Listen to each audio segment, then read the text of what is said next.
হে দর্শক, history of রিভাতে স্বাগতম। তো গল্পে যাওয়ার আগে আমাদের এই যাত্রায় আপনিও সঙ্গী হন। দয়া করে চ্যানেলটি সাবস্ক্রাইব করুন এবং একটি লাইক দিয়ে আমাদের অনুপ্রাণিত করুন। আপনার মূল্যবান মন্তব্য আমাদের গল্পগুলোকে আরও সমৃদ্ধ করতে সাহায্য করবে। তাহলে দেরি কেন, চলুন ডুবে যাই আজকের ভালোবাসার গল্পের মায়ায়।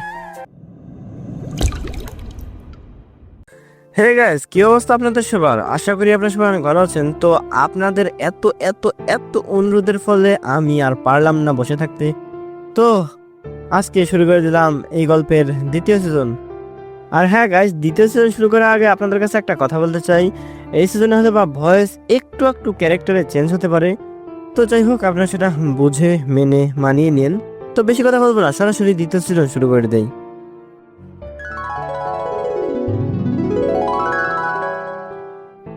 শুয়ে আছি আমার রাজ্যে, শান্তির ঘুম দিচ্ছিলাম, তবে পাশে কেউ নেই। বিয়ে অবশ্য 3টা করতে হয়েছে, করলেও কি সমস্যা? রাজাদের তো অনেকগুলোই বউ থাকে, আর আমার তো শুধু 3টা। নিজের এই রাজ্যটার মতো সুখের জায়গা আর একটাও থাকতে পারে না। অবশ্য এটা জলপরীও নয়, আকাশপুরীও নয়, পাতালপুরীও নয়, আবার দানব রাজ্যও নয়। এটা তো আমার সেই ছোট্ট বাসাটা, যেখানে আমি, বাবা, আম্মু আর আমার যমজ বোনটা ছিলাম। সেই সুখের পরিবার যেখানে আমার 17টা বছর কেটেছিল। তাদেরকে তো আর বলতে পারি না জীবন এভাবে বদলে গেল। আমার কাছে সবচেয়ে সুখের জায়গা এটাই। আমার আশাতে আমার পছন্দের সব ধরনের খাবার রান্না করতে ব্যস্ত হয়ে গেছে আম্মু আর রিদি। আর বাবা তো বাজার করতে করতে ক্লান্ত। আর অন্যদিকে আমার 3 রাজ্য পরিচালনা করছে আমার 3 রানী। তবে আমার মনে হয় আর একটা বিয়ে করলে ভালো হতো, কিন্তু সেটা সম্ভব নয়। রাতে 4 জন একসাথে খেতে বসলাম। তখন আমি আমার মনের কথা বললাম। আমাদের রাজা টিটানের কি খাবারটা পছন্দ হয়েছে? তুই রান্না করছস, পছন্দ না করে উপায় আছে? বুঝলি কি করে আমি গরুর গোস্তটা রান্না করেছি? সহজ, আম্মুর রান্না এত খারাপ না। কি বলি তুই? আমার রান্না খারাপ? দাঁড়া, তোকে মেরে ফেলবো। আসছে। এই মানব রাজ্যটা যদি আমি দখল করে নিব, যখন তখন তবে আমার বউদের দাসী বানাবো। বলি হলো, তোর বউয়েদের এক একটা ঘাড় আমি মটকাবো। সবাই পড়ি, তুই ওদের সাথে পারবি কি করে? তোরা কি শুরু করলি রে? আরে কতদিন পরে আসছে, একটু ঝগড়া করতে দাও তো ওদের। করুক, কিন্তু আগে বল, বৌমাদের নিয়ে আসলি না কেন? বিয়ে করেছো আমাদের ছাড়াই, তারপর সবার সাথে তেমনভাবে কথাও বলতে পারিনি। তোমার বৌমাদের এক একজনকে এক এক রাজ্য পরিচালনার দায়িত্ব দিয়েছি, আর আমি পুরো পৃথিবীটা ঘুরে বেড়াই। তারা এত ব্যস্ত, কিভাবে আসবে বলো? আর তো কোনো বিপদ নাই এখন। না, তবে তোমাদেরকে একটা কথা বলতে চাচ্ছিলাম আমি। কি কথা? দানবের রাজ্যে আমার আধিপত্য একটু বেশি। ওরা সবাই আমার অনুরাগী একটু বেশি। আমার উপরে হয়তো সামনে অনেক বড় বিপদ আসতে পারে, তাই তোমাদের আমি গোপন রাখতে চাই। কি বিপদ? সব তো শেষ। এখনো শেষ হয়নি, মাত্র শুরু হয়েছে। সেদিন দানব রাজ্যের সবচেয়ে বড় তান্ত্রিকের সাথে কথা হয়েছিল। তিনি আমাকে সামনে বিপদের কথা বলছেন, তাই তোমাদের এখানে থাকা ঠিক হবে না। আমরা আবার কোথায় যাব? আমার পুরো সাম্রাজ্যের সবচেয়ে সংরক্ষিত জায়গা দানব রাজ্য। আমার দানব সেনারা নিজেদের জীবন দিয়ে দিবে, তাও তার রাজার পরিবারের যেভাবেই হোক কিছুই হতে দিবে না। আমাদের কিছুই হবে না, তুই শুধু শুধু চিন্তা করিস না। দেখো, এমন বইলো না। আমার এখানে আসার উদ্দেশ্য এইটাই। আজকে রাতে তোমরা যার যার ব্যাগ গুছিয়ে নিবে। তোমাদের নিয়ে আমি কাল সকালে দানব রাজ্যে যাব। আমি চাইবো না তোমাদের কোনো ক্ষতি হোক। তুই যেটা ভালো বুঝোস কর। তোমাদের কিছু হলে যে আমি বাঁচবো না, আমার মনের কথাটা তো বললাম। আসলে নিজেই জানি না কিসের বিপদ আমার সামনে আসবে, তবে হলপ করে বলতে পারি এই বিপদের কথা রাজা হারকিউমাস খুব ভালো করেই জানতেন। তাই তো যখন খুব বড় বিপদে পড়বো, কোথাও যাওয়ার জায়গা থাকবে না, ভাবার কোনো বিষয় থাকবে না, তখন সেই বইটার কাছে যেতে বলেছে। সব রহস্য মনে হয় সেই বইটাতে নিহিত রয়েছে। আমি অনেকটা তৎপর হয়ে উঠলাম, কিন্তু আমাকে সঠিক সময়ের অপেক্ষা করতে হবে। আপাতত আমি আমার পরিবারটাকে নিরাপদ স্থানে নিয়ে যাই। সেদিন সেই দেওয়ানে তান্ত্রিক বলেছিল আমার পরিবারের সবাইকে গোপন করে ফেলতে, না হলে কেউ আমার উপরে টোপ ব্যবহার করবে। আর সেটা হবে আমার পরিবার দিয়েই। তাই আগেভাগে তাদেরকে লুকিয়ে ফেলবো। রাতের খাওয়া দাওয়া করে আমি ব্যালকনিতে দাঁড়িয়ে আকাশ দেখছিলাম। তিনজনের কথাই খুব মনে পড়তেছে, কিন্তু কিছুই তো করার নাই। ভিতরে রেডিও জামা কাপড় গোছাচ্ছে। আমি, নীলা, যারা, মোহনা কাউকে এই বিষয়ে জানাতে চাই না। তাই আমি তাদের বলে আসছি আমি বড় একটা সফরে যাচ্ছি, তাই কেউ কোনো খোঁজ নিচ্ছে না। তবে এটা আমি জানি, খোঁজ না নিয়ে ওরা পারবে না। নিশ্চয়ই খোঁজ খবর নেওয়ার লোক পাঠিয়েছে। আমাকে রাতের মধ্যে শুয়ে পড়লাম। সকালে আমার দানব সেনাপতিকে আদেশ দিলাম পোর্টাল খুলতে। সে পোর্টাল খুললো। বাসার সামনে দিয়ে আমরা পোর্টালে ঢুকে সোজা চলে গেলাম দানব রাজ্যে। আমার দানব সেনা আর প্রজারা সবাই তাদের রাজার পরিবারকে সম্মান দেখানোর জন্য দাঁড়িয়েছিল। আমরা পোর্টালে ঢুকতেই সবাই কুর্নিশ করলো আমাদের। সেটা দেখে তো বাবা, আম্মু আর হৃদি অবাক। তোমাদের ভয় পেতে হবে না, ওরা সবাই বন্ধুর মতো। তুই কি এদের সাথেও লড়েছিলি? হ্যাঁ, লড়তে হয়েছিল। ভাই, কিভাবে লড়লি এদের সাথে? তোর সাইজ আর ওদের সাইজ দেখ। বলে না ছোট লঙ্কার ঝাল বেশি, আমার কথাটাও তেমনই। আচ্ছা চলো তোমাদের রাজ্যটা দেখানো যাক। ওইটা তোমাদের রাজহংস। ওইটায় যাওয়া আসা হবে তোমাদের। একটা হাঁসের মতো গাড়ি, যেটা পাতালপুরি থেকে বানানো হয়েছে। এটা অটোমেটিক ভাবে চলে। ভিতরে একবার যেখানে যেতে বলা হবে সেখানেই যাবে এটা। আমি সেটায় উঠিয়ে দিলাম তিনজনকে। ওদের সোজা নিয়ে যাওয়া হবে রাজপ্রাসাদে।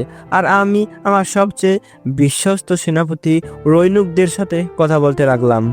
মহারাজ, আপনার আদেশ মতো পোর্টালের দরজা লক করে দেওয়া হয়েছে। জনৈকদের সেই দরজাগুলো তালাবন্ধ করা হয়েছে। আর এই রাজ্যে আসার সব রাস্তা বন্ধ করে দেওয়া হয়েছে। টেলিপোর্টার মেশিনের ওয়েব বিচ্ছিন্ন করা হয়েছে। কেউ চাইলেও পাতালপুরি থেকে এখানে আসতে পারবে না এখন। গেটের নিরাপত্তা বাড়িয়ে দিন। আমি কোনরূপ বিশৃঙ্খলা চাই না। সামনে কি হতে চলেছে সেটা আমাদের সবারই অজানা, কিন্তু ভয়ানক কিছু একটা হবে সেটা বোঝা যাচ্ছে। জি মহারাজ, আমি গেটের নিরাপত্তা এখন আরও 5 গুণ বাড়িয়ে দিচ্ছি। তবে আমার মনে হয় আপাতত আপনার এখানে থাকা ঠিক হবে না। হ্যাঁ, আপনি ঠিকই বলেছেন। আমাকে সব জায়গায় নিরাপত্তা বাড়াতে হবে। বিকালে আমি জলপরিতে যাচ্ছি। কিন্তু তার আগে আপনি আপনার বাবা, আম্মা আর রাজকুমারীকে একটু বুঝিয়ে দিয়ে যান। হয়তো তারা ভয় পেতে পারে আমাদের দেখে। আমি মানুষ, জিন চিনতে ভুল করলেও আমার দানব বন্ধুকে চিনতে ভুল করি নাই। জানি আপনি পারবেন ওদের ভয় দূর করতে। হ্যাঁ পারবো, তবে আপনি কিছুটা সাহস দিয়ে যান ওদেরকে। যাব। আমাকে সেনাপতি নিল তার কাঁধে। বাচ্চা ছেলে মেয়েদের কাঁধে নিয়ে যেভাবে ঘুরে সেভাবে আমাকে নিয়ে ঘুরে সেনাপতি। খুব ভালো বন্ধুত্ব আমাদের মাঝে। আগের জন তো ঠকালো আমাকে, কিন্তু আশা করছি রৈনুকদে কিছুই করবেন না। আশা করা যাচ্ছে বাকিটুকু সামনেই দেখা যাবে। রৈনুকদে আমাকে কাঁধে নিয়ে দৌড় দিচ্ছে। অনেক অভ্যাসের পরে আমি শিখেছি এভাবে তার কাঁধে থাকতে। অবশ্য এর মাঝে নিজের ত্রিশূলটাকে ছোট করে রাখা শিখে গেছি। একদম একটা পেন্সিলের মতো করে রাখতে পারি। যখন এটাকে শক্ত করে মোচড় দিব তখন এটা বড় হয়ে যায়। তাই আমার যাতায়াতের বেশি সমস্যা হয় না। রাজপ্রাসাদে চলে আসলাম। রাজপ্রাসাদটা অনেক অদ্ভুত, কারণ সব ঘরগুলোই বিশাল বিশাল, কিন্তু শুধু আমাদের জন্য ছোট করে বানানো হয়েছে কিছু রুম। আমি বাবা, আম্মু আর রিদির সাথে কথা বলতে লাগলাম। তুই কি আমাদের এখানে রেখে চলে যাবি? তাছাড়া কিছুই করার নাই। আমার যে সব রাজ্যকে বাঁচাতে হবে। তাহলে আমাদেরও সাথে নিয়ে যা। পাগল হয়েছো? আমার 4 রাজ্যের মধ্যে সবচেয়ে নিরাপত্তায় রাখা হয়েছে এই রাজ্য। কেউ হামলা করলেও সেনাপতি তোমাদের সবচেয়ে নিরাপত্তার জায়গায় পাঠিয়ে দিবে। সামনে কি হবে? হয়তো ভয়ানক কিছুই হবে। তোমরা কেউ চিন্তা করো না, আমাদের কিছুই হবে না। আমাদের সাথে এটা হচ্ছে কেন? হয়তো ভাগ্য এমনই ছিল, তাই তো সব দুঃস্বপ্ন সত্য হয়ে যাচ্ছে। সাবধানে থাকিস। তোমরা ভয় পেও না। দানবদের যা বলবে তাই শুনবে। যদি না শুনে সেনাপতিকে বলবে। এই রাজ্যে আমার পরে সেনাপতিরই ক্ষমতা। তোর মন্ত্রী নাই? আছে তো, কিন্তু তার ভূমিকা সেনাপতির পরে। ও, আমি ওদের থেকে বিদায় নিলাম। বিকালে পোর্টাল খুলতে বললাম সেনাপতিকে। যোগাযোগের জন্য এখানেও আধুনিকতার অভাব নেই। এক ধরনের বিশেষ ফলন ব্যবহার করে, যেটা আমাদের উচ্চতার অর্ধেক আমার মনে হয়। কিন্তু পাতালপুরীর বিজ্ঞানী আমার জন্য বিশেষ ফোন তৈরি করেছে। এটা দিয়ে আমি যে কাউকে ইচ্ছে মতো ফোন করতে পারি। শুধু নাম বললেই ফোন চলে যাবে, নাম্বার না জানলেও হবে। বলতেই হবে টেকনোলজিয়া। যাই হোক, বলতেই হবে টেকনোলজির দিক থেকে পাতালপুরি অনেকটা এগিয়ে গেছে। আমি পোর্টাল দিয়ে চলে আসলাম জলপুরিতে। অবশ্য জলপুরিতে আসিনি, আটলান্টিক মহাসাগরের একটা দ্বীপে এসে পৌঁছালাম। পানির কাছে গেলাম, একটা হাত নামিয়ে দিলাম পানিতে, অনুভব করতে লাগলাম পানিকে। অনুভব শক্তি দিয়ে দেখতে লাগলাম আশেপাশে কি আছে। একটা বড় শার্ক দেখতে পেলাম একটু দূরেই, ঠান্ডা পানির হাঙর।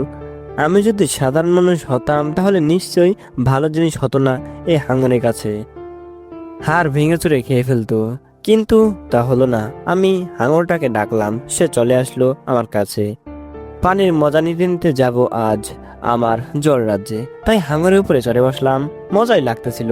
আর এদিকে যে জিনিসটা আমাদের অজানা ছিল সেটা হলো মিল্কওয়ে গ্যালাক্সির আমাদের থেকে একদম বিপরীত দিকে আমাদের মতোই একটা সৌরজগৎ রয়েছে, যেটাকে আমাদের বিজ্ঞানীরা কি বলে নাম দিয়েছে জানি না, বাট তারা সেটাকে লুয়াইন বলে থাকে। সেটাতে গ্রহ রয়েছে 32টা, সূর্য রয়েছে 4টা। প্রথমে একটা গ্রহতেই জীবন শুরু হয়, কিন্তু আস্তে আস্তে সেখানের বিজ্ঞানীদের অগ্রগতির কারণে 32টা গ্রহতেই তারা থাকে। তাদেরও আমাদের মতো অক্সিজেন প্রয়োজন হয়, কিন্তু দেখতে একরকম না আমরা। আকৃতিতে তো ভিন্ন হবেই, খাবারও একরকম না। তবে একরকম হচ্ছে তাদের জনসংখ্যা ও খুব বৃদ্ধি পাচ্ছে। সেই সাথে এক গ্রহের রাজার সাথে বৃদ্ধি পাচ্ছে অন্য গ্রহের রাজার ঝগড়া। তুমুল যুদ্ধ হচ্ছে তাদের মাঝেও। তাদের এই যুদ্ধের ফলে সবচেয়ে শক্তিশালী যে রাজা লুচিন, সেই পুরো সৌরজগতের রাজা হয়ে যায়, পুরো সাম্রাজ্য তার হয়ে যায়। কিন্তু সমস্যা বেঁধে গেল যুদ্ধের ফলে। তাদের জনসংখ্যা 80% কমে গেছে।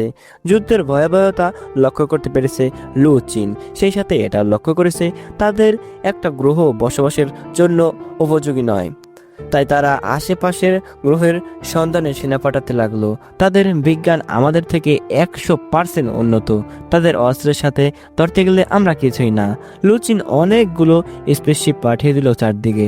শুধু মিল্কওয়ে গ্যালাক্সি না, আশেপাশের বেশ কিছু গ্যালাক্সিও খোঁজ নিতে লাগলো। এমন সময় লুচিনের কাছে খবর আসলো,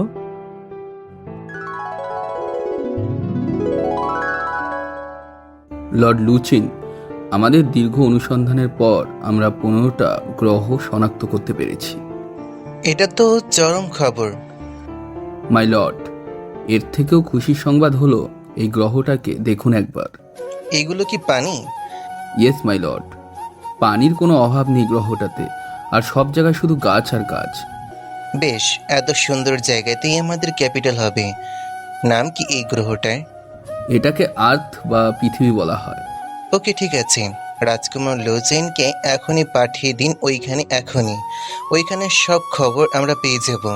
মাই লর্ড, প্রিন্স লুচিন যদি ওখানে যায় তাহলে নিশ্চয়ই তারা বুঝে যাবে যে আমরা তাদের উপর আক্রমণ চালাবো, কারণ রাজকুমার তাদের থেকে দেখতে আলাদা। তাহলে রাজকুমারী লুসাইনাকে পাঠিয়ে দিন। এত বড় একটা বিপদ যে আমাদের দিকে আসছিল সেটা আমাদের অজানা থাকলেও জানি যে আসবে।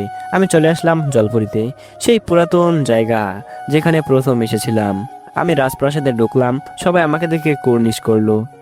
ভালোই লাগছে রাজা হতে পেরে, এত সম্মান পাচ্ছি, এটা কি কম কথা। আমি সোজা রাজসিংহাসনে চলে গেলাম, সেখানে গিয়ে বসলাম।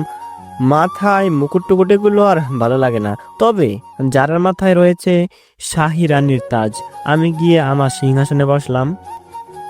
তারপর আমার রাজসভা শুরু করলাম।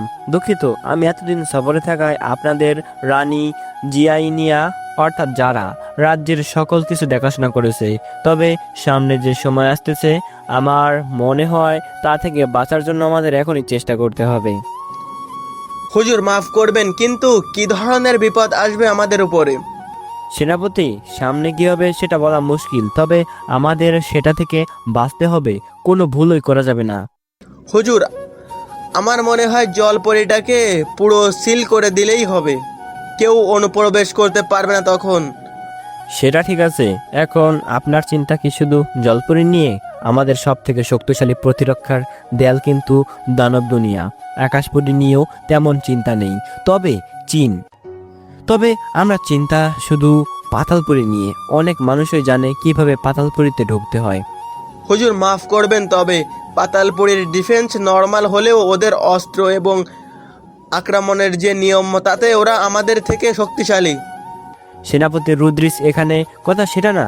আমি আমার 4 রাজ্যের সুরক্ষা তো করতেই চাই, সেই সাথে আমি আমার সকল সেনা থেকে আক্রমণের জন্য সেনা চাই, আর সেটার ব্যবস্থা করার দায়িত্ব আপনার। জি হুজুর। তাহলে আপনার সৈন্য তৈরি রাখুন আর জলপুরীর চারপাশে প্রতিরক্ষা দেয়ালটা চালু করে দিন। আমি রাজসভা থেকে আমার শয়নকক্ষে আসলাম। একটু পর যারাও আসলো, সাথে করে খাবার নিয়ে আসলো। বাইরে তাকিয়েছিলাম, আমার আদেশ মতো সেনাপতি প্রোটেকশন ওয়াল চালু করে দিয়েছে। এটাই জলপুরীটাকে বাইরে থেকে পুরো অদৃশ্য করে দিবে, আর বাইরে থেকে আক্রমণের কোনো কিছুই ভিতরে আসতে পারবে না। যারা দেখলাম আমার পাশে এসে বসলো। মনটা খারাপ হয়ে বসে আছে যারা, বুঝলাম রাগ করেছে। মেয়েটা তো শুধু আমাকেই চেয়েছিল, কিন্তু তাতে ওর ভাগ দিতে হচ্ছে। আমারও বা উপায় কিসের?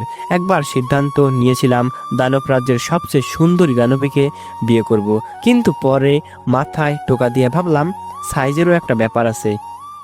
নিজের সাইজের একটাকে নিয়ে পারি না, আবার তো একটা দানবী। এখন মহারানী রেগে আছেন, তার রাগ থামাতে হবে, তাই আগে খেয়ে নিলাম। অবশ্য আমার খাওয়ার পরপরই খাবেও। নাও, এবার খেয়ে নাও। আমার ক্ষুধা নেই। বললেই হলো ক্ষুধা নাই? তাড়াতাড়ি খেয়ে আসো। আমি আদরের সুরেই বললাম। প্লেট 2টা নিয়ে আসছিল ও, তাই খেতে বসলো। ও দেখছো এবার ভালোই লাগছে তাই না? আমি যারা হাতটা ধরলাম।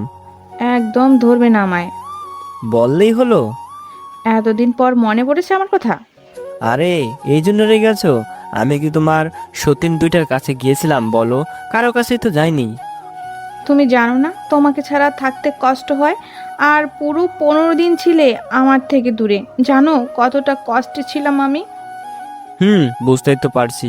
তাই আমি দূরে গেলেও যাতে তোমার কষ্ট না হয় সেই সিদ্ধান্ত নিব ভাবছি। কি করবে? ভাবছি আমাদের জলপুরীর একটা রাজকুমারকে নিয়ে আসবো। আমি যারাকে জড়িয়ে ধরেই বললাম। এত তাড়াতাড়ি? হ্যাঁ, বাবা হওয়ার জন্য যে আমি আর অপেক্ষা করতে পারছি না। হ্যাঁ, বাবা তো তুমি হবেই, কিন্তু সামনে নাকি আমাদের উপরে বিপদ আসবে। সেটা না যাওয়া পর্যন্ত ভাবছি এসব না ভাবাই ভালো। হ্যাঁ, সেটাও ঠিক বলেছো, তবে রোমান্স তো আমি করতেই পারি। এই না না, ছাড়ো আমাকে। আর সারাসারি নাই। আচ্ছা বাবা, আমি তো তোমারই।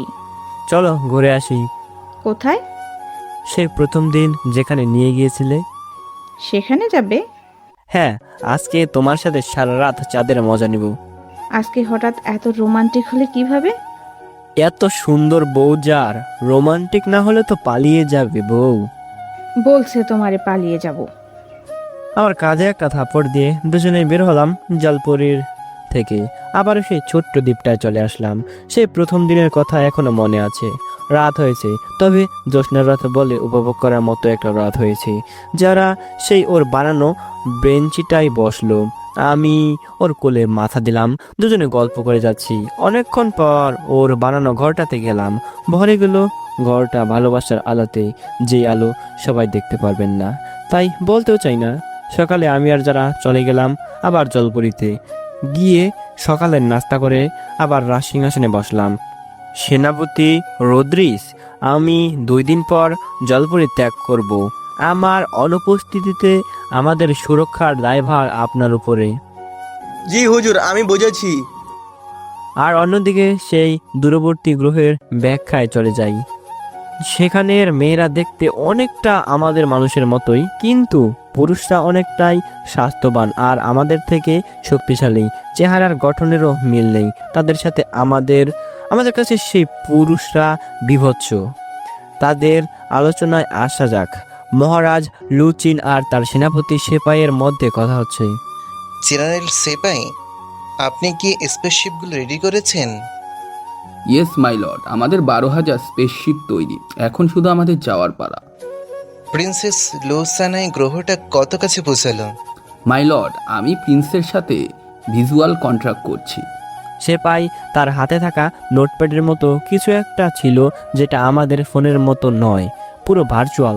সেটাতে ক্লিক করলো, সাথে সাথেই হলোগ্রাফির মতো প্রিন্সেস লু সাইনা জীবন্ত চলে আসলো রাজা লুচিনের সামনে। প্রিন্সেস, আপনি এখন কোথায় আছেন?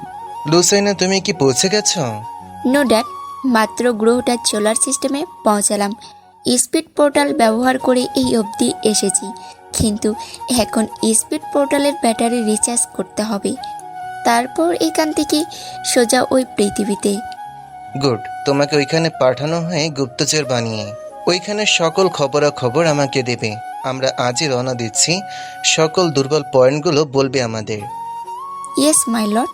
প্রিন্সেস, তবে সাবধান, ওরা হয়তো আমাদের থেকেও বেশি চালাক হতে পারে। আপনি যে অন্য গ্রহ থেকে এসেছেন এটা যেন ওরা না জানতে পারে, তাহলে সতর্ক হয়ে যাবেন। ইয়েস জেনারেল, আমি বুঝতে পারছি। তো জেনারেল রাজকুমার লু চেনকে তৈরি হতে বলেন। আজই তো রওনা দিচ্ছি 12,000 স্পেসশিপ নিয়ে। মাই লর্ড, এইমাত্র খবর পেলাম কাছে একটা গ্রহ যেটা আমাদের পাশের সোলার সিস্টেমে রয়েছে, নাম ইরাইনাস। সেটা ডিফেন্স খুবই খারাপ, আমরা আক্রমণ করতে পারি তাদের উপর। তাহলে দেরি কিসের? শুধু আমাদের সোলার সিস্টেম জয় করলে চলবে না, আমরা বাকি একটাও ছাড়বো না। ইয়েস মাই লর্ড, চলুন।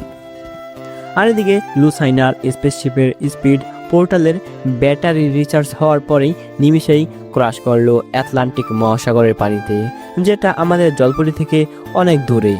সেটা থেকে লুসাইনা প্যারাশুট নিয়ে অনেক আগেই বের হয়ে গেছে। আশেপাশে দেখে তো সে মুগ্ধ, এত পানি আর এত গাছপালা সেটা আগে কখনো দেখেনি। এত সুন্দর হবে এই গ্রহটা ভাবেনি সে। যেভাবে হোক এটা তো ওদের দখল করতেই হবে, আর সেটার জন্য যা করতে হয় করবে লুসাইনা। আর এদিকে আমি 2 দিন জলপরিতে কাটিয়ে রওনা দিলাম পাতালপুরীতে। অবশ্য টেলিপোর্টেশন মেশিন দিয়ে এসেছি। আসতে মন চাইছিল না, তবে নীলার জোরাজুরি ফোনে আমাকে আসতেই হলো। কি এমন জরুরি বিষয় হতে পারে সেটা বুঝতেছিলাম না। ভাবলাম হয়তো রাজ সিংহাসনে আমাকে টেলিপোর্ট করবে, কিন্তু না, অনেক আশ্চর্য হলাম, কারণ একটা গবেষণার রুমে আমাকে আনা হয়েছে। পাশে নীলা দাঁড়িয়েছিল। নীলা হেসেই আমার কাছে আসলো। জরুরি কিছু বলতে চাইছিলে? হ্যাঁ, তোমাকে তো এটা বলা হয়নি, আমাদের পৃথিবীর সবচেয়ে উন্নত এবং দামি গবেষণাগার হচ্ছে এইটা। এখানে সব উন্নত বিজ্ঞানীগণও রয়েছেন। দেখো, উনি হলেন সার্ফরে, এখানের মূল বিজ্ঞানী। নামটা অদ্ভুত। মহারাজ, আমার সালাম নিন। কি হয়েছে? খুব গুরুতর কিছু একটা হয়েছে আমার মনে হচ্ছে। কি হয়েছে? চলুন আমার সাথে। আমি গেলাম বিজ্ঞানীর সাথে। সাথে নীলা আর সেনাপতিও ছিল। পাতালপুরীর একটা রুমে আসলাম। আমি দেখতে পেলাম ভালোই বড় একটা স্পেসশিপের মতো কিছু একটা। এটা কি আপনারা বানিয়েছেন?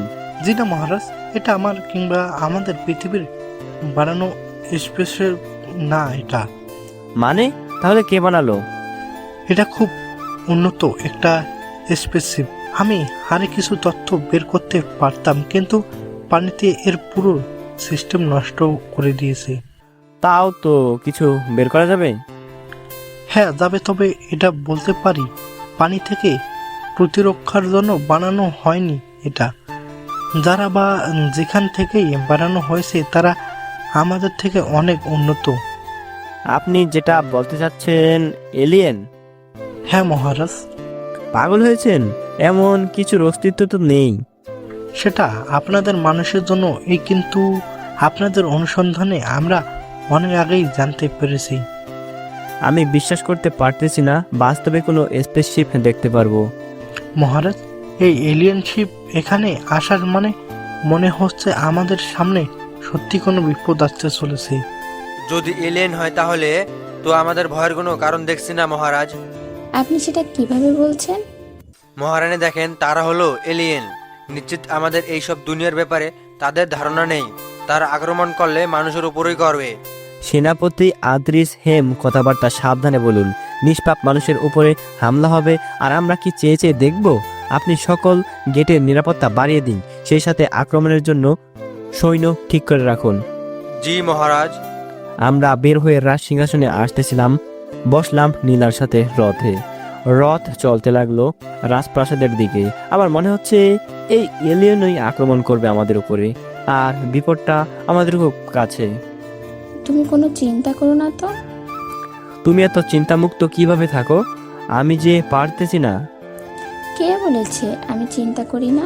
এই যতদিন তুমি আমার থেকে আলাদা ছিলে ততদিনই চিন্তা করেছি আমি।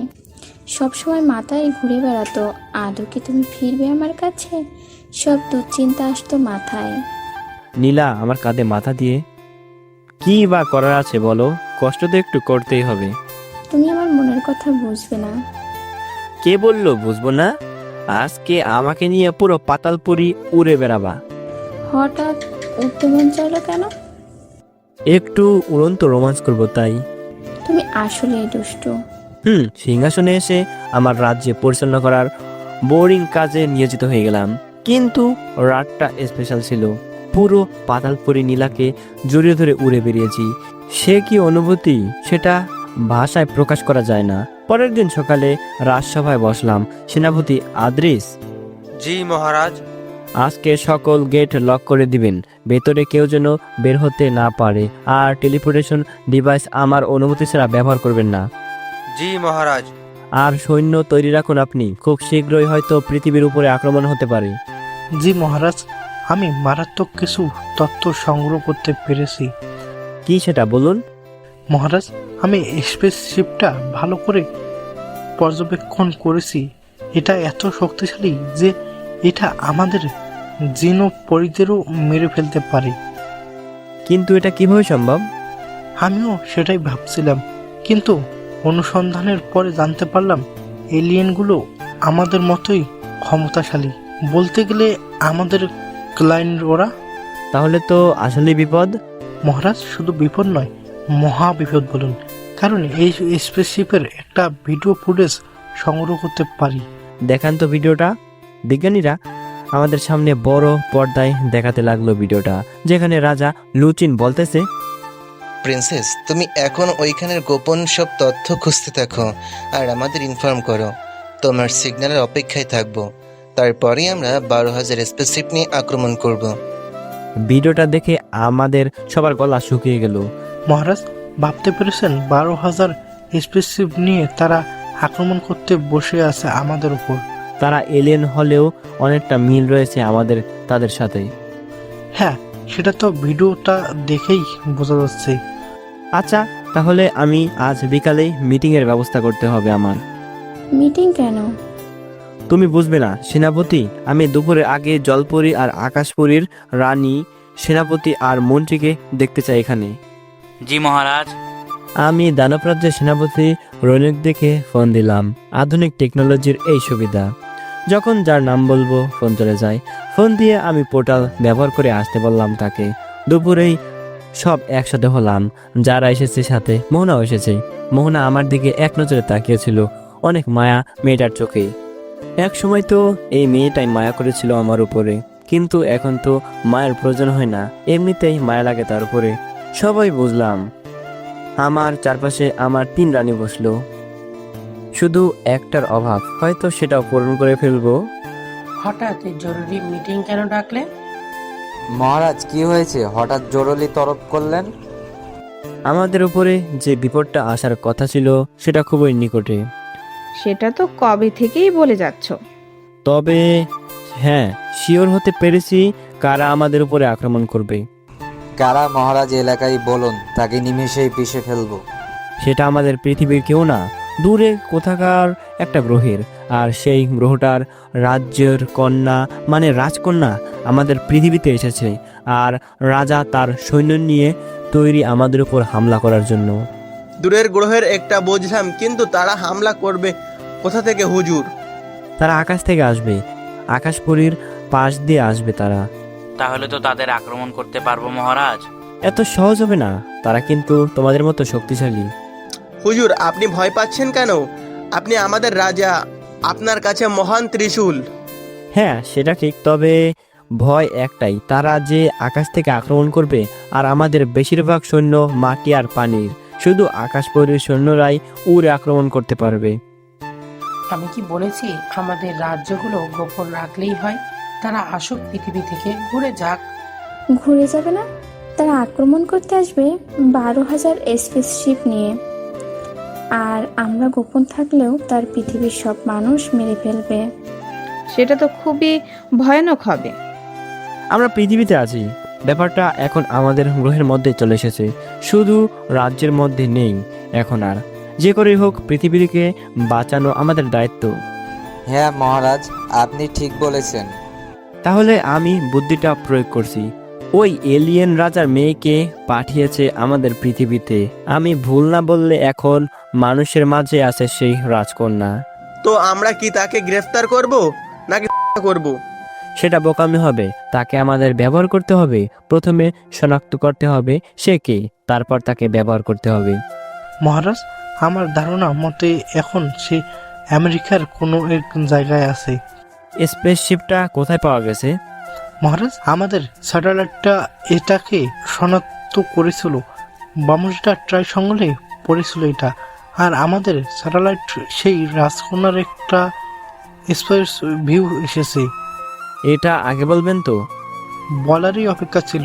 মিঠা এখন হয়তো কিংবা না হলে মেক্সিকোতে রয়েছে। মহারাজ, আমাদের মাঝে কাউকে পাঠান সেখানে। না, আমি নিজে যাব। আপনারা একজন জিন, আপনাদের কাউকে পাঠানো যাবে না। তবে আমি মানুষ, তার কাছে মানুষের মতোই থাকবো। আপনি যেটা বলেন। মিটিং শেষ করলাম। মিটিং বলে না এটাকে, রাজসভা এটা। ভাবছিলাম অন্য কাউকে পাঠাবো, কিন্তু মেক্সিকোর নাম শুনে আর কাউকে পাঠালাম না। এখন নিজে যাব, নিজেই ঘুরে আসি দেশটা থেকে। বিকালে আমাকে যেতে হলো আকাশপরীতে, যেহেতু নিখোঁজ থাকতে হবে অনেকদিন, তাই সব রানীর কাছেই তো যেতে হবে, না গেলে তো হবে না। আর অন্যদিকে লুসাইনা পৌঁছে গেছে মেক্সিকোতে। প্রথম 2 দিন কাটলো এখানের মানুষের স্বভাব কাজকর্ম দেখতে দেখতেই। এমন কিছু তো আর করতে পারবে না যাতে এর সন্দেহ করবে। কিন্তু সে অনেকটা অবাক হলো, কারণ এইখানের মানুষগুলো ঠিক তার মতো দেখতে। লুসাইনা জানে কিভাবে এখানকার মানুষ সম্পর্কে ধারণা নিবে। তাই সে লাইব্রেরিতে পৃথিবী ও মানুষদের নিয়ে লেখা বই পড়ে, সাথে পৃথিবীর ডিফেন্স নিয়েও পড়ে। ও দেখলো অনেকটাই দুর্বল এখানের মানুষ, এদের নিমিষে হারিয়ে গোলাম বানিয়ে ফেলা যাবে। কিন্তু তাও ওর মন মানছে না, কারণ আশেপাশের কোনো গ্রহ এখানে এখনো হামলা করেনি। হয়তো শক্তিশালী কিছু রয়েছে, তার জন্যই তো এখনো কিছুই হয়নি এই গ্রহের। সে আরও জানতে লাগলো আস্তে আস্তে। বিকালে আমি মোহনাকে জোরে ধরে পৌঁছে গেলাম আকাশপুরীতে। আকাশপুরী ঘোরার বেশ সময় আমি পাইনি, তবে এখন ঘোরাঘুরির সময়ও না। আমাকে তো এই মহা বিপদের থেকে বাঁচার রাস্তা বের করতে হবে। যতই হোক আমি তো রাজা। মোহনার সাথে পৌঁছে গেলাম আকাশপুরীতে। মেঘের রাজ্য এটা, মেঘের উপরে এই রাজ্য। সবসময় এটা একটা প্রতিরক্ষার তাবিজ দিয়ে আটকানো থাকে, তাই এটা ভেদ করে চলে গেলেও টের পাবে না। এটা আকাশপুরী।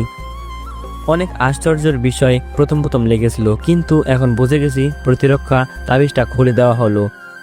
আমরা রাজ্যে পৌঁছে গেলাম। সবাই আমাকে দেখে কুর্নিশ করলো। ভালো তো লাগারই কথা, যখন একজন মানুষ সম্মান দেখায় তখন আমাদের ভাব বেড়ে যায়। আর এখানে তো পুরো রাজ্য আমাকে সম্মান জানায়, ভাব তো সপ্তম আকাশে উঠে যাবেই। মোহনার সাথে আমি রাজ শয়নকক্ষে গেলাম, কারণ আজকে আমি অনেক ক্লান্ত। তাই এই ক্লান্তির মাঝে আমি রাজ সিংহাসনে যেতে চাই না, তাই সোজা বিশ্রাম নিতে চলে গেলাম। রাতের খাওয়া ধরলাম। মোহনা আমার বুকে মাথা দিয়ে শুয়ে রইল। তুমি আমাকে নীলা আর জারার থেকে খুব কম ভালোবাসো। কে বলেছে? আমি তোমাদের 3 জনকেই সমান ভালোবাসি। সেটা তো দেখতেই পাই। প্রথমে জারার কাছে যাও, তারপর নীলার কাছে, আর সবশেষে আমার কাছে আসো। আরে রাগ করতেছো কেন? 3 জনকে তো সময় দিতে হবে, তাই না? হ্যাঁ, দেখেছো, আজ আসলে আবার কাল চলে যাবে। এই টেনশনটা দূর হোক, তখন আমরা সবাই একসাথে থাকবো। সবাই একসাথে? হ্যাঁ, এমন একটা জায়গায় আমার রাজত্ব নিয়ে যাব যেখানে জলপরীরাও থাকতে পারবে, আকাশপরীরাও থাকতে পারবে, আর দানব রাজ্যের দানবরাও থাকতে পারবে। এমন কোনো জায়গা কি আছে? হ্যাঁ, থাকবে না কেন? শুধু খুঁজে বের করতে হবে। হয়েছে, এখন এসব কথা বাদ দাও, আমাকে আদর করো একটু। করবই তো, সেটা কি বলে দিতে হবে? আর কি, বউয়ের ভালোবাসা পেতে লাগলাম। উল্লেখ করলে চাকরি থাকবে না। সকালে উঠে রাজসভায় বসতে হলো। আমি বসলাম রাজ সিংহাসনে, আমার পাশে বসলো মোহনা। সেনাপতি হিতান, জি মহারাজ। আকাশপুরীর প্রতিরক্ষা তাবিজটা আরো আপগ্রেড করতে হবে। জি মহারাজ, আমাদের বিজ্ঞানী সেই কাজে নিয়োজিত রয়েছেন। আর আপনি অধিক সংখ্যক সৈন্যের ব্যবস্থা করুন, তাদের প্রস্তুত রাখুন, যে কোনো সময় আক্রমণ করতে পারি আমরা। জি মহারাজ। আমার আদেশেই বহাল রাখবেন, কোনো পরিবর্তন করতে হলে আমি বলবো। আর আমি আজকে মেক্সিকোর জন্য রওনা হয়ে যাব। জি মহারাজ। আর কথা বাড়লাম না, সেনাপতিকে বললাম কোনো সাগরের কাছে নিয়ে ফেলে দিতে। আমাকে উড়াল দিয়ে নিয়ে ফেলে দিল আটলান্টিক মহাসাগরের ঠান্ডা পানিতে। কোনো মানুষ যদি পড়তো তাহলে সাথে সাথেই হার্ট অ্যাটাক করে মারা যাবে। আমি ঠান্ডা পানির একটা হাঙরে পিঠে বসে পড়লাম। তারপর চললাম মেক্সিকোর দিকে। মেয়েটাকে আমার বের করার কোনো প্রয়োজন নাই। তাকে যে ট্রেস করতেছে পাতালপুরি বিজ্ঞানী, সেটা হয়তো সে জানে না। আসলে আমি পুরো অবাক হয়েছি, কারণ এলিয়েন হওয়া সত্ত্বেও একদম মানুষের মতোই দেখতে মেয়েটার। চুলগুলো লাল, স্লিম বডির সাথে টাইট ফিটিং জামা পরা, এতে আরও আকর্ষণীয় করে দিয়েছে তাকে। সেই সাথে ঠোঁটের নিচে একটা গাঢ় ছোট্ট তিল আছে, যেটা তাকে মায়াবী করে দিয়েছে। আমি হাঁ করে তাকে সামনাসামনি দেখতেছিলাম। অবশ্য অনেক আগেই পৌঁছে গিয়েছিলাম, আর বিজ্ঞানীর স্যাটেলাইটের মাধ্যমে আমার আর তাকে খুঁজতে হলো না। প্রতিটা মুভমেন্টে দেখা যাচ্ছে তার। আমি 2 দিন যাবৎ তাকে ফলো করতেছিলাম। অবশ্য ব্যাপারটা সে বুঝেছে হয়তো। মনে হয় আমার দ্বারা কিছু কার্য হাসিল করার বুদ্ধি করছে, তাই দেখলাম ভালোই রেসপন্স দিচ্ছে। একদিন মেক্সিকো সিটির সবচেয়ে বড় লাইব্রেরিতে ঢুকলো মেয়েটা। আমি তো এখনো নামই জানতে পারলাম না।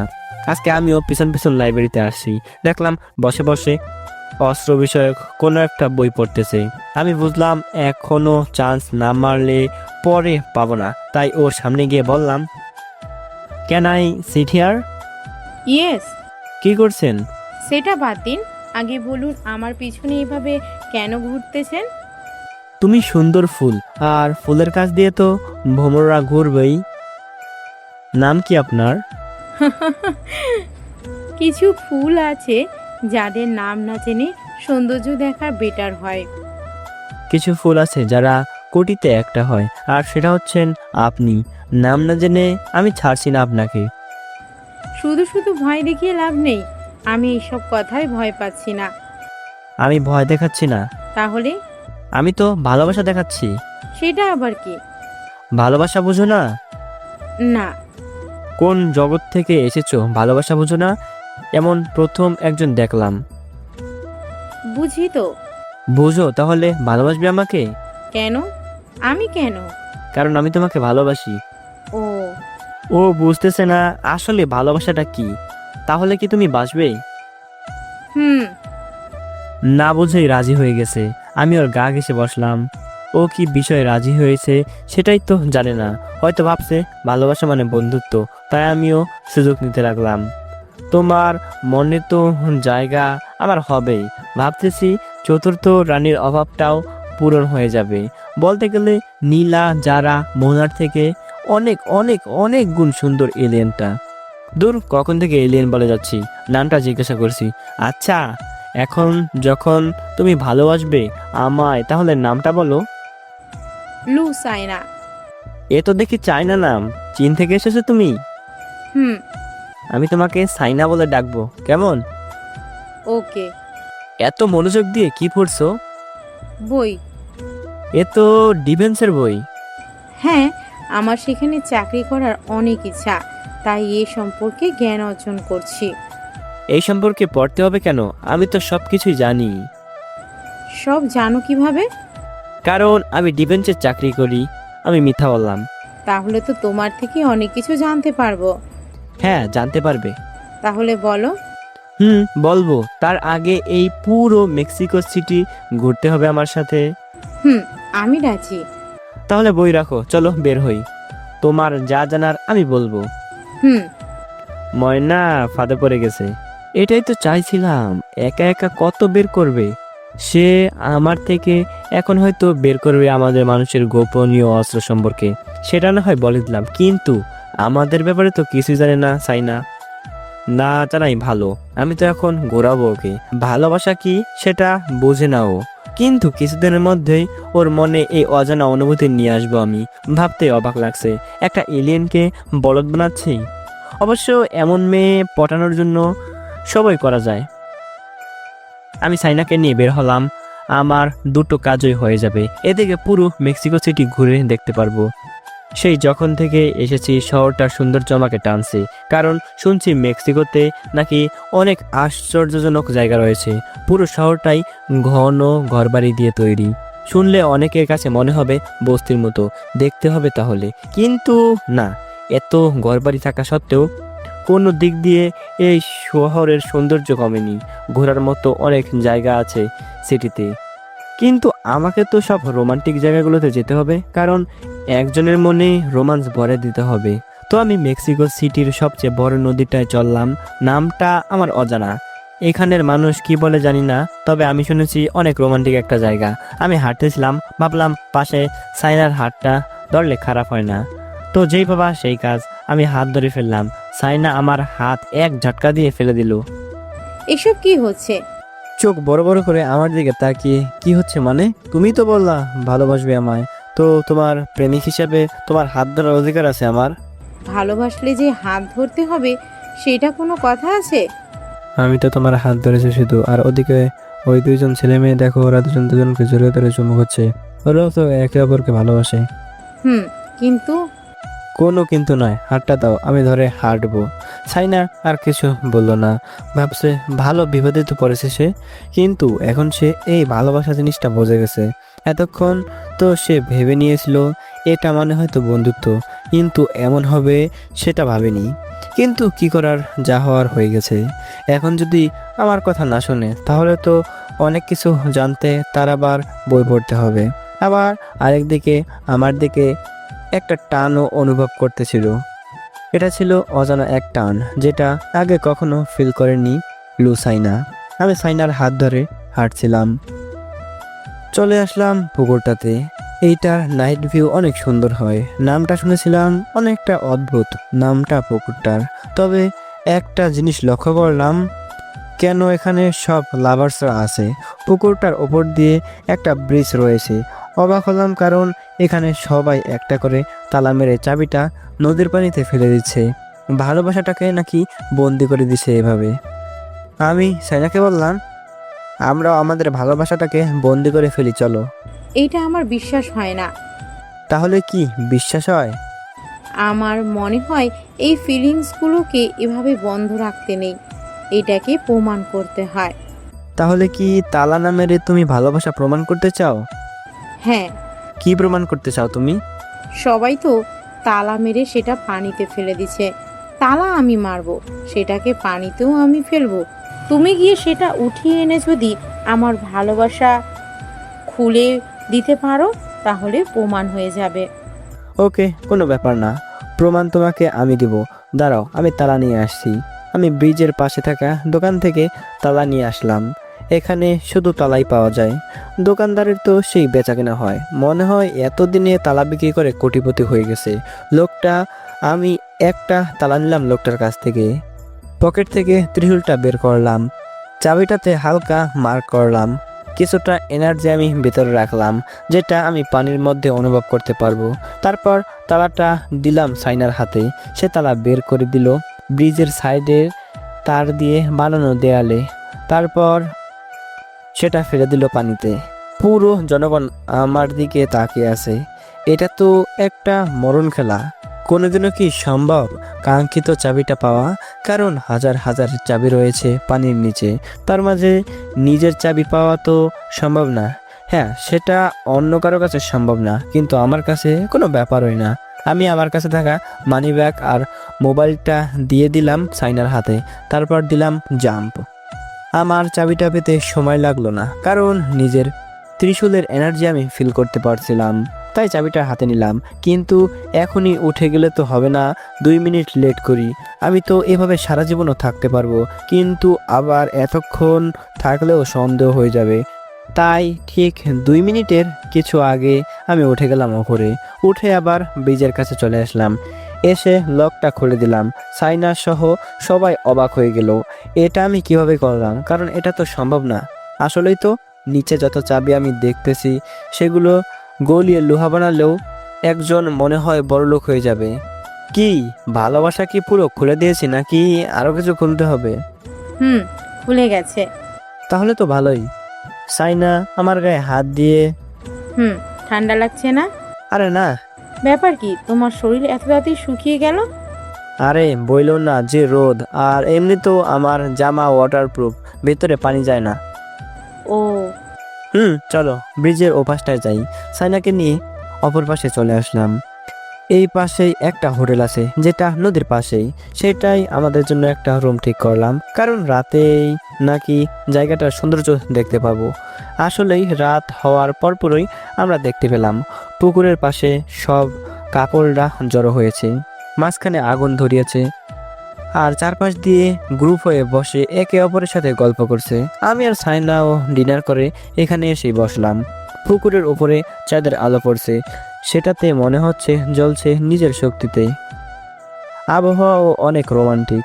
এক ভাইয়া গিটার দিয়ে গান গাইছিল, আর আশেপাশের সবাই গল্প করছে, জড়িয়ে ধরছে, আরো অনেক কিছু। ভালো লাগছে জায়গাটা? হ্যাঁ, অনেক। যাক, তোমার ভালো লেগেছে তাতেই আমি খুশি। তুমি তো ডিফেন্সের ব্যাপারে বলতে চেয়েছিলে। আরে বাবা, এত রোমান্টিক জায়গায় তুমি এসব কথা তুলছে কেন? তাহলে আমার চোখের দিকে তাকাও। আমি সাইনার হাত ধরে আমার দিকে ফিরালাম। আমার চোখের দিকে তাকিয়ে আছে এক নজরে। এখন একটু আশেপাশে তাকাও। সাইনা আশেপাশে তাকালো, দেখলো সবাই তাদের প্রেমিকাকে চুমু দিচ্ছে, নাহলে জোরে ধরে আছে। কিছু করতে মন চাচ্ছে না? খুদাই কথা বলে সময় নষ্ট করে লাভ আছে? এলিয়েন চান্স দিছে, এটাকে তো আর মিস করা যায় না। তবে এটা বুঝেছি আমি একদিনে ওর মনে জায়গা করে নিয়েছি। তবে এক ডোজে হবে না, আরও কয়েকটা ডোজ দিতে হবে। আমিও আর সবার মতো আগাচ্ছিলাম ওর দিকে। লক্ষ্য ও ঠোঁট, একসময় লক্ষ্যতে পৌঁছাতে সক্ষম হলাম। মিষ্টি রোডের শপে গেলাম। আমি তো আকাশপরী, জলপরী, আর অর্ধেক মানুষ অর্ধেক আকাশপরীর ঠোঁটের ছোঁয়া পেয়েছি, কিন্তু এটা ছিল একদম সব থেকে আলাদা, সব থেকে কোমল, সব থেকে মিষ্টি। জানি না, তবে ওর ঠোঁটের ছোঁয়া পেয়েই শরীরের রক্ত গরম হয়ে গেল। তো রাতের সৌন্দর্য না দেখে আমি ওর সৌন্দর্য দেখাতেই সম্মতি দিলাম। ভেবেছিলাম এলিয়েন হিসাবে পুরো আলাদা হবে আমাদের থেকে, কিন্তু না, একদম আমাদের মতোই। তবে কিছু একটা তো আলাদাই, কারণ অনেক ভালোবাসা পেলাম ওর থেকে। মেয়ে হিসাবে খারাপ না। যাক, 4 নাম্বার রানী তো পূরণ হয়েই যাবে। সকালে উঠলাম, সাইনা শুয়েছিল আমার বুকের উপরে। হয়তো এমন কিছু একটা হবে সেটা কল্পনা করিনি। তাও যা হয়ে গেছে সেটা তো মেনে নিতেই হবে। এখন তো আর কিছুই করার নাই। ও হালকা নড়ে উঠলো। আমি ওর কপালে একটা চুমু দিলাম। প্রিন্সেস তাহলে উঠেছে? অবাক হয়ে বলল, প্রিন্সেস? হ্যাঁ, তুমি তো আমার কাছে প্রিন্সেস হই। আমি একটু শক্ত করে জড়িয়ে ধরলাম। ও আচ্ছা, এখন ছাড়ো তো। কোনো ছাড়াছাড়ি নাই। আরে ছাড়ো তো, কালকে যা করেছো, গোসল করতে হবে তো। চলো, আমিও যাব। মোটেও না। সাইনা নিজের জামা ঠিক করে বাথরুমের দিকে যাচ্ছিল। আমি তো যাবই। একদম না। সাইনা দৌড় দিয়ে চলে গেল আর দরজা আটকে দিল। দূর, মজাই নষ্ট হয়ে গেল। আমি আলমারি খুললাম, দেখলাম জামা রয়েছে এখানেই। আমরা তো কিছুই আনিনি সাথে, এখান থেকে পরে নিতে হবে। আর একটু পর শপিংয়ে যেতে হবে। দেখা যাক আরও কতটা ড্রেস দিতে পারি ওকে। আশা করি খুব তাড়াতাড়ি পাগল করতে পারবো সাইনাকে। ভাবলাম আরও কিছু দুষ্টামি করি ওর সাথে। এখন তো মনে হয় শাওয়ার ছেড়ে গোসল করছে। দেয়ালে হাত দিলাম, পাইপের ভিতরে পানিকে অনুভব করতে লাগলাম। এবার গোসল করে দেখাও। আমাকে নিলা না গোসল করতে, এবার পানি ছাড়া গোসল করো, দেখি কেমন গোসল করতে পারো। পানি তো বন্ধ করে দিলাম, এবার দেখা যাক কি হয়। একটু পরে সাইনার কথা শুনতে পেলাম। হৃদয়, হৃদয়, শুনতে পাচ্ছ না? কি হয়েছে বলো। পানি বন্ধ হয়ে গেছে, একটু দেখো তো। দেখবো কি করে, তুমি তো দরজা আটকে দিয়েছো। আরে গাধা, এইখানে দেখবে কেন? বাইরে গিয়ে দেখো পানি শেষ কিনা। ওকে, আমি বাইরে থেকে একটু ঘুরে এসে আবার বলতে লাগলাম, বাইরে কোনো সমস্যা হয় নাই মনে হয়, ভিতরেই সমস্যা হলো। আমি দেখতেছি কি সমস্যা। উল্টা পাল্টা কিছু করবে না তো? আরে না, কিছুই করবে না। সাইনা দরজা খুললো। আমি শুধু ওর দিকে তাকিয়ে রইলাম। টাওয়াল পরে দাঁড়িয়ে আছে, সারা শরীর ভিজে রয়েছে পানিতে, মাথায় শ্যাম্পু নিয়েছে। কিন্তু এমন সময় আমি পানি বন্ধ করে দিছি। আমি পানির ঝর্ণা একটু বাড়িয়ে দিলাম হাত দিয়ে, সাথে সাথে পানি পড়তে লাগলো। পানিতে আমিও ভিজে গেলাম। এটাই তো আরেকটা সুযোগ। নাও, এবার বের হও। ভিজে গেছি তো, এখন বের হলে কেমন দেখাবে? কিছুই দেখাবে না, বের হও তো তুমি। এখন আর হচ্ছে না। আমি টান দিয়ে সাইনাকে বুকের মাঝে নিয়ে নিলাম। তাকে আছে চোখ বড় বড় করে আর পিঠে হাত বুলিয়ে দিতে থাকলো। তোমার পিঠের এই দাগগুলো কিসের? কোন দাগ? এই যে বড় বড় দাগগুলো। ও, এইগুলো তো ছোটবেলায় বাবা বেত দিয়ে মেরেছিল, সেই দাগ। ও, আমাকেই কেন ভালোবাসলে তুমি? কারণ তোমার মাঝে আমি অন্যরকম কিছু দেখি। তুমি আর সব মেয়ের মতো না, অনেক ভালো আর শান্ত স্বভাবের মেয়ে। আমি তাই তোমাকে ভালোবাসি। যদি কোনোদিন দেখো আমি অনেক খারাপ, আমার জন্য মানুষ মারা যাচ্ছে, তাহলে কি করবে তুমি? এমন দিন তো আসবেই না। যদি কোনোদিন এই পৃথিবীর উপরে যুদ্ধ শুরু হয়, তাহলে আমি যেখানে নিয়ে যাব, যাবে আমার সাথে? আগে তো হোক, তারপর দেখা যাবে। এখন চলো, এত গোসল করলে ঠান্ডা লেগে যাবে। চলো, ব্রেকফাস্ট করে নিলাম। এখন যাওয়ার ইচ্ছা আছে ব্লক মলে। এই মেক্সিকো সিটির অনেক বড় একটা মল এইটা। কম বয়সী ছেলে মেয়েদের কেনাকাটা করার জন্য এটাই সবচেয়ে ভালো জায়গা। আমি সাইনাকে নিয়ে ভেতরে গেলাম। আমি বুঝতে পারছি ওর মনের মধ্যে জায়গা আমার হয়ে গেছে। জানি না এই মেয়ে পটানোর শক্তি আমার কোথা থেকে আসলো। সব রাজার মেয়েরাই পড়ে যাচ্ছে। ভাবতেছি এখন মানুষের মাঝে একজনকে বিয়ে করতে হবে। আমি সাইনার সাথে সারা দিন ঘোরাঘুরি করলাম। তারপর রাতে আবার সেই হোটেলে ফিরলাম। বাইরে থেকে ডিনার করে এসেছি, তাই দুজনে গল্প করছিলাম। তুমি কিন্তু কিছু বলতে চেয়েছিলে। ও হ্যাঁ, তোমাকে তো কিছু তথ্য দিতে হবে। অনেক গোপন তথ্য এগুলো, সবাইকে বলা যাবে না। আপনাদের বললে আমার জেল হয়ে যাবে, তাই বললাম না।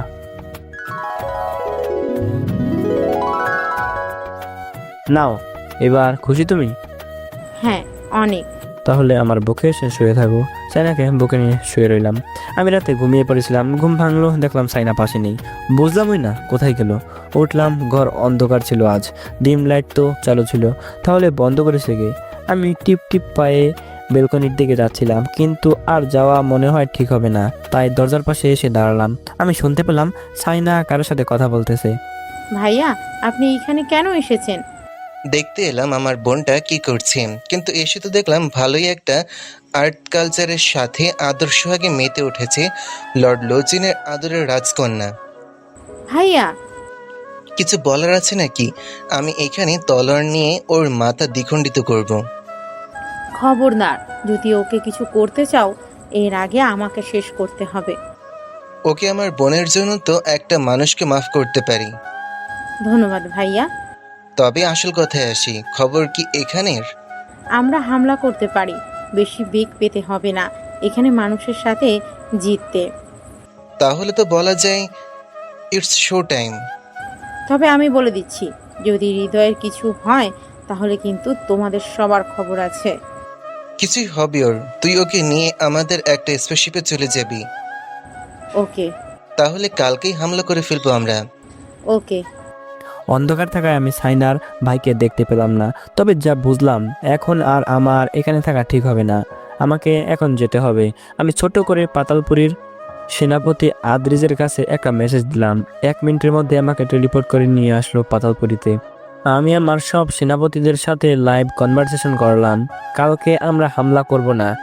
আমি পৃথিবীর সেন্ট্রাল ডিফেন্স অর্গানাইজেশনকে খবর দিলাম। তাদের জানালাম খুব সকালের মধ্যেই স্পেসশিপ নিয়ে এলিয়েনরা হামলা করবে। তারা প্রথমে বিশ্বাস করেনি।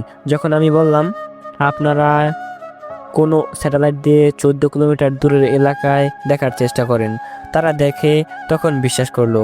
আমরা তো আগেই লড়বো না, যখন আমাদের প্রয়োজন হবে তখনই আমরা লড়বো। দেখতে দেখতে সকাল হয়ে গেল। যুদ্ধ লেগে যাচ্ছে। আকাশ থেকে সব স্পেসশিপগুলো যখন নামছিল, তখন সূর্যের আলোগুলো ওরাই পর্দার মতো ঢেকে রাখছিল। আমি স্পষ্ট ভিউ নিলাম। দেখলাম সাইনা আর ওর ভাই একটা শিপের উপরে দাঁড়িয়েছিল। আস্তে আস্তে সব নামতেছিল। আমি যেটা ভেবেছিলাম সেটাই হলো। প্রথমেই আমেরিকা থেকে মিসাইল ছুটতে লাগলো। এরপর কোরিয়া, রাশিয়া, চীন, জাপান আস্তে আস্তে সবাই শুরু করলো। আর অন্যদিকে এলিয়েনগুলো কম নয় কিছুতেই। সব দিক থেকেই ওরা আক্রমণ করতেছে। ওদের সংখ্যাই বেশি হওয়ায় ওদের কোনো সমস্যা হচ্ছিল না। আর এদিকে সাইনা আর লু চেইনের নেতৃত্বে বিশাল একদল মাটিতে নেমে আসলো। ওরা মাটিতেই যুদ্ধ করতে লাগলো। ওদের নির্মম হত্যা দেখে আমার কষ্ট হচ্ছিল। আমি নীলা, যারা আর মোহনাকে পাঠিয়ে দিলাম দানব রাজ্যে। ভাবলাম এখন অপেক্ষা করা ঠিক হবে না, কারণ নিষ্পাপ মানুষগুলো মারা যাচ্ছে। আমরা কি বসে থাকতে পারি? আমরাও নেমে গেলাম মানব রাজ্যে। 4 রাজ্যের ঢোকার পথ লক করে দিলাম। আমার সৈন্যদের মধ্যে শুধু দানবরাই নাই, তাদেরকে রেখেছি পুরো গোপন করে। সঠিক সময়ে আমাদের কাজে লাগবে। আমরা চলে আসলাম লু চেইন আর সাইনার সামনে। আমি ছিলাম যুদ্ধের পোশাকে, হাতে আমার ত্রিশূল। সাইনা আমাকে দেখে অবাকই হলো, কারণ রাতে আমাকে অনেক খুঁজেও পায় নাই। আজ আমাকে এভাবে দেখবে সেটা কল্পনা করেনিও। লু চেইন হেসে দিল। দুই পক্ষ সামনাসামনি দাঁড়িয়ে রইলাম। এত সুন্দর একটা মুহূর্তের জন্য কতদিন অপেক্ষা করে আছি। এত এলিয়েন তো কি হয়েছে, যতক্ষণ আমার হাতে ত্রিশূলটা আছে এরা আমার কাছে কিছুই না। কোথায় গিয়েছিলে তুমি? কেন খুঁজেছিলা তুমি? হ্যাঁ, অনেক খুঁজেছি। তুমি এখান থেকে চলো, অনেক ভয়ঙ্কর কিছু একটা হবে। এইটা ভেবো না আমি ডিফেন্সে চাকরি করি বলে এখানে আসছি, আর আমার পিছনে এরা সবাই ডিফেন্সের চাকরি করে, সেটা ভাবলে ভুল হবে। তো এখানে কেন আসছো? এখানে আসছি তো মনের মতো ধ্বংস করতে। ওপর দিয়ে একটা স্পেসশিপ যাচ্ছিল, আমি সেটাই ত্রিশূল দিয়ে একটা এনার্জি বল মারলাম, সাথে সাথে সেটা ব্লাস্ট হয়ে গেল। সেটা সাইনা আর ওর ভাই অবাক হয়ে গেল। কে তুমি? সেটা না হয় বুঝতে পারবে। আমি পাতালপুরী আর জলপুরীর সেনাপতিকে নিয়োগ দিলাম ভূমিতে থাকা এলিয়েনদের এক এক করে জমের বাড়িতে পাঠাতে, আর আকাশপুরীর সেনাপতি হিতানকে আদেশ দিলাম আকাশপথে হামলা করতে। এলিয়েনগুলো হয়তো প্রস্তুত ছিল না এমনভাবে হামলা গ্রহণ করবে তারা, কারণ কখনো তারা ভাবেনি কারো পিঠে পাখা থাকতে পারে আর তারা উড়তে পারবে। এলিয়েনদের কাছে অত্যাধুনিক অস্ত্র থাকলেও সেগুলো কাজে দিচ্ছে না। আমি সেনাপতি হিতানের পিছনে চড়ে এক এক করে স্পেসশিপগুলো ধ্বংস করতে লাগলাম। এমন আর ভালো লাগতেছিল না। রাগে লুচিন ও নেমে গেছে। সে তো একটু বিরাট দেহি, দেখতে পুরো শ্যাডো ফাইট 2 গেমের টিটানের মতো। হাতে টিটানের মতোই একটা বিশাল তলোয়ার, হয়তো অনেক শক্তিশালী হবে তলোয়ারটা, কিন্তু আমার সাথে তো এক মুহূর্ত টিকতে পারবে না বেচারা। আমি লক্ষ্য করলাম ত্রিশূলটার ক্ষমতা আগের থেকে কমে গেছে। কেন সেটা বলতে পারবো না, তবে যাই হোক, এই বৃহৎ এলিয়েনটাকে তো মেরে নিয়ে আগে আমার থেকে ডাবল আর দেখতেও অনেকটা ভয়ানক। আমাকে হিতান নিচে নামিয়ে দিল। আপনার যুদ্ধের রীতি আর ক্ষমতা দেখে আমি খুব প্রশংসিত হয়েছি। শুনেছি আমার মেয়ে নাকি আপনাকে ভালোবাসে, আপনিও নাকি ভালোবাসেন। শুধু শুধু এইভাবে আমাদের হাতে নির্মাণ না মরে আমার জামাতা হয়ে যান, একসাথে পুরো গ্যালাক্সি রাজ করব। আপনি হয়তো আমাকে চিনেন না, আমি হলাম এই পৃথিবীর মহাজাগতিক রাজা হৃদয় টিটান। এই যে সকল সেনা দেখতেছেন, এই সব আমার। আমি প্রথমে আপনাকে মারব, তারপর গুনে গুনে আপনার সবগুলো সেনাকে হত্যা করব। প্রথমেই চেষ্টা করে দেখান। আমি একটা এনার্জি বল ছড়লাম, সেটা লাগলো লুচিনের, কিন্তু আশ্চর্য হলাম কারণ কিছুই হলো না। ওনার কিছুই হলো না বললে ভুল হবে, নিচে পড়ে গেল শুধু। আমি আমার লড়াইয়ের কৌশল আর ত্রিশূলের ব্যবহার করতে লাগলাম, কিন্তু কিছুতেই পেরে উঠছিলাম না ওনার সাথে। আমি ত্রিশূল দিয়ে এবার মাটিতে আঘাত করলাম জোরে, আশেপাশের সব মাটি সরে গেল, কিন্তু লুচিন যেখানে দাঁড়িয়েছিল সেখানে কিছুই হলো না। এখন নিজের কাছে অসহায় লাগছিল, তবে আমি আশা ছাড়লাম না। পাশের বিশাল পুকুর থেকে পুরো পানি উঠিয়ে নিয়ে লুচিনের উপরে ফেললাম। পানি লাগার পরে সে একটু দুর্বল হলো। আমি আঘাত করতে লাগলাম, সেগুলো সজোরে লাগছিল ওনার, কিন্তু রেগে সে জোরে আঘাত করলো তার বিরাট তলোয়ার দিয়ে। সেটা থেকে বাঁচতে আমি ত্রিশূল ধরলাম সামনে, যেটা কখনো কল্পনা করিনি সেটাই হয়ে গেল। হাতের ত্রিশূলটা ভেঙে গেল, 2 টুকরো হয়ে আমার 2 হাতে রয়ে গেল। বিদ্যুতের চমক বের হলো ত্রিশূল থেকে ভাঙার পর। আমি হতভম্ব হয়ে দাঁড়িয়ে রইলাম। কি হলো আমি কিছুই বুঝতে পারলাম না। হাতের ত্রিশূলটা যে এভাবে ভেঙে যাবে কল্পনাও করতে পারি নাই। আশেপাশের মারামারি সব যেন আমার কাছে থেমে গেল, আমি কিছুই অনুভব করতে পারছিলাম না। একটা মুহূর্তে আমাকে পুরো থমকে দিল। লুচিনের দিকে তাকালাম, দেখলাম সে মৃদু হেসে আমাকে উপহাস করার চেষ্টা করছে। আমি যে এভাবে ত্রিশূল থাকা সত্ত্বেও তার কাছে হেরে যাব এটা কল্পনা করতে পারছিলাম না। হঠাৎ লুচিন তার বিরাট তলোয়ার দিয়ে আমার উপরে হামলা করতে গেল। আবারও সেই মারাত্মক কোপ দিল, যেটা দিয়ে আমার ত্রিশূলটা ভেঙে গেল। আমি চোখ বুজে রইলাম, কারণ বুঝতে পেরেছি আমার আর রক্ষা নাই। কিন্তু পরেক্ষণে বুঝতে পারলাম কেউ আমাকে নিয়ে কাঙ্ক্ষিত জায়গা থেকে সরে গেছে, যার দরুন কোপটা পিচ ঢালাই রাস্তাতেই পড়লো।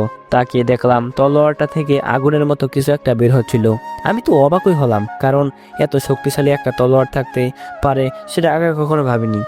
আমার পাশে দেখলাম সাইনাকে। মাই লর্ড, আপনি ওকে ক্ষমা করে দিন। প্রিন্সেস, তুমি তো জানো তোমার বাবা মনে কোনো দয়া নেই। আমি একটা সুন্দর অফার ওকে দিয়েছিলাম, কিন্তু সেটা ফিরিয়ে দিয়ে সে আমাকে অপমান করেছে। আর এই সুন্দর গ্রহটার রাজা নাকি তিনি, তাকে করলে এটা আমার হয় কিভাবে? আপনি ওকে ছেড়ে দিন। মেয়ে হিসেবে বাবার কাছে এই পাত্র না আমার। সরে যাও লুসাইনা, না হলে মায়ের টানে তুমি নিজেকে করে ফেলবে। লুচিন সাইনাকে ধাক্কা দিয়ে সরিয়ে দিল। লুচেন তাকে শক্ত করে ধরলো। শুধু কেঁদে যাচ্ছে সাইনা, অনেক কষ্ট লাগছে ওর। এদিকে আমি ওঠার শক্তিও পাচ্ছি না। তলোয়ারের আঘাতে শুধু আমার ত্রিশূলই ভাঙেনি, বরং আমার শরীরেও ড্যামেজ হয়েছে। আমি নাড়াচাড়া করার শক্তিও পাচ্ছিলাম না। নিজেকে অনেক অসহায় লাগছিল। আশেপাশে দেখলাম আমার সৈন্যরা ভালোই যুদ্ধে আধিপত্য দেখাচ্ছিল, কিন্তু তাদের রাজাই যে ত্রিশূল ভেঙে বসে আছে। দূর থেকে হিদান আমাকে দেখলো।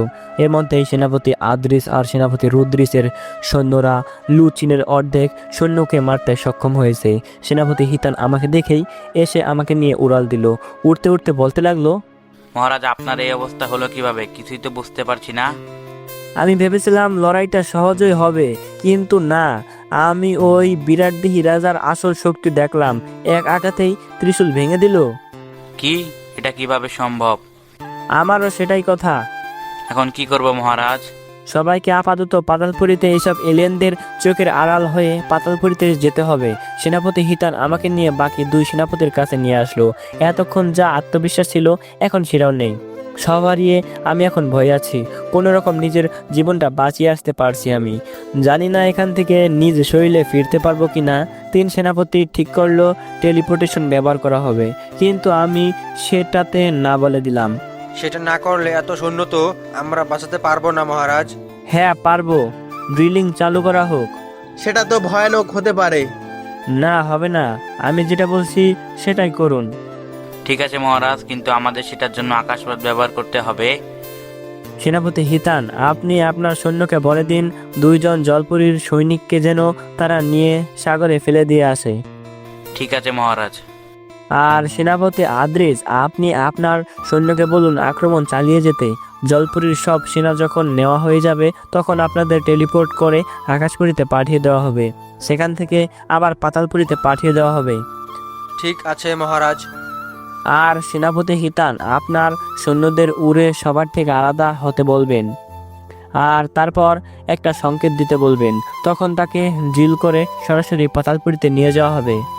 জি মহারাজ, কিন্তু হুজুর আমাদের কি এতে ঝামেলা না করে সোজাসুজি টেলিপোর্ট করলেই ভালো হতো? ভালো হতো, কিন্তু তাদের মনে কৌতূহল জাগতো। তাদের মনে বলতো আমাদের পৃথিবীতে আরো কিছু আছে, তাই আমি তাদের থেকে ব্যাপারটা এড়াতে চাই। ও বুঝেছি হুজুর। তাহলে প্ল্যান মতো কাজ করুন। আমাকে হিতান উড়িয়ে নিয়ে সাগরে পানিতে ফেলে দিল। সবার আড়ালে চলে গেলাম। অবশ্য উড়াল দেওয়ার আগে আমি লুচিনের মুখে অদ্ভুত একটা হাসি দেখেছি। দেখেই মনে হয় কত শক্তিশালীও। আমি পাতালপুরীর বিজ্ঞানীকে বললাম আমাকে টেলিপোর্ট করে ওনার ল্যাবে নিয়ে যেতে। মাথায় একটা জিনিস আসলো, আগে আসলো না কেন? যখন লুচিনকে আমি পানি দিয়ে আঘাত করছিলাম তখন অনেকটা দুর্বল হয়ে গেছিল ও। আর বিজ্ঞানী আগেও বলেছে ওদের স্পেসশিপ পানিতে কাজ করে না। আমি বিজ্ঞানীর ল্যাবে পৌঁছে গেলাম। মহারাজ, আপনি ঠিক আছেন তো মহারাজ? হ্যাঁ, মরতে মরতে বেঁচে গেছি। খুব অবাক লাগছে আপনার, তাই না? আপনার ত্রিশূলটা ভেঙে গেল এটা দেখে। হ্যাঁ, বুঝলাম না, কাহিনী শুনলাম নাকি ত্রিশূলটাকে কোনো জিনিসই ভাঙতে পারবে না।